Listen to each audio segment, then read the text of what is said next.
ආයිබෝන් සුබ දවස ප්‍රාර්ථනා කරනවා වෙනදා වගේම අදත් අප වීඩියෝ එකක එකතුලා ඉන්න වල සියලුම දෙනාටම රොමේනියානු එම්බසි එකේ අලුත්ම තත්ත්ව පිළිබඳ අප්ඩේට්ස් කීපයක් අරගෙන තමයි අදත් වීඩියෝ එකෙන් වලට එකතු වෙන්නේ.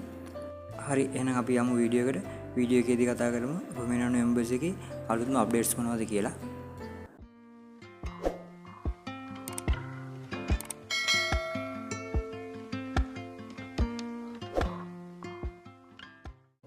හරි ඔයාලා දැනටමත් දන්නවා එම්බසි එකේ කන්සියුලර්ලා සහ ලංකාවේ ඒජන්සි අතර ඊයේ එහෙම නැත්නම් 2025 මේ මාසේ 8 වෙනිදා මීටින් එකක් තිබ්බා.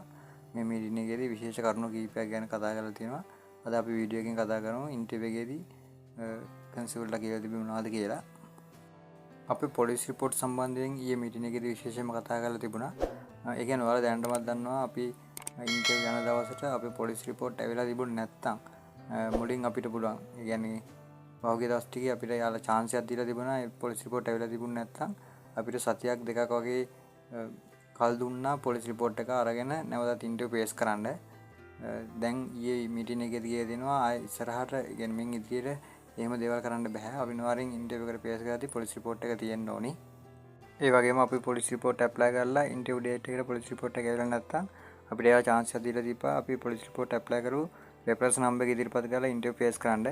දැන් යාලා ඒකත් නවත්තලා තියෙනවා. එතකොට අපි අනිවාර්යෙන් ඉන්ටර්විව් එකට යනකොට අපේ පොලිස් රිපෝට් එක අරගෙන ඒක ප්‍රොග්‍රෑම් එකෙන් සර්ටිෆයි කරලා ගෙනියන්න ඕනේ අනිවාර්යයෙන්ම. ඒක නිසා ළඟ ඉන්ටර්විව් යන්න ඉන්න කට්ටිය ඒ ගැන අවධානය යොමු කරන්න අනිවාර්යෙන් ඔයාලගේ පොලිස් රිපෝට් එක ඉන්ටර්විව් එකට අරගෙන යන්න.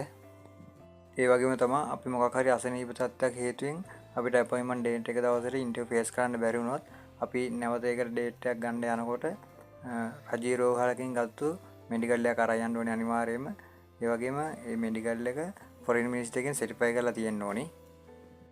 ඒ වගේම අපි ගැරන්ටි ලෙටර් සම්බන්ධයෙන් ඊයේ මීටින් එකේදී කතා වෙලා තියෙනවා. කියන්නේ අපි ඉන්ටර්විව් වලට යන දවසට සති දෙකක්වත් ඇතුළත ගත්තු ගැරන්ටි ලෙටර්ස් ඉදිරිපත් කරන්න කියලා තියෙනවා.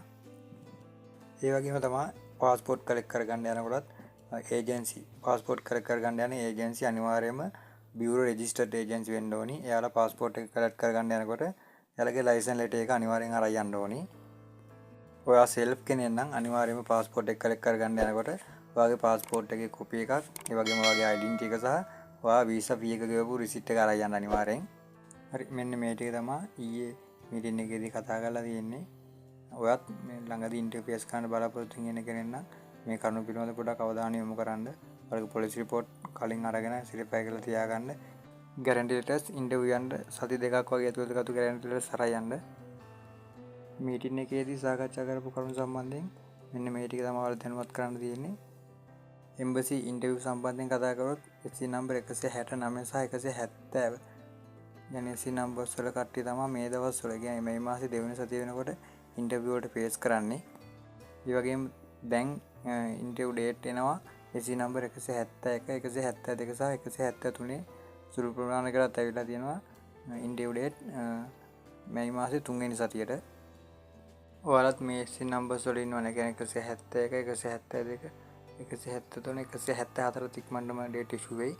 මෙන්න මේ SC නම්බර්ස් වල ඉන්නවා නම් ඔයාලට තාමත් ඉන්ටර්විව් ඩේට් එකක් ඇවිල්ලා නැත්නම් ඔයාලා සූදානම් වෙලා ඉන්න. ඔයාලා ළඟදීම ඉන්ටර්විව් ඩේට් එකක් එයි.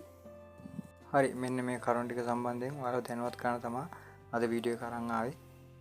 බොහොම ස්තුතියි. වෙනද වගේම අදත් අපේ වීඩියෝ එක ඇඳලා හිටියට අපි අලුත් වීඩියෝ එකකින් නැවත හමු වෙමු.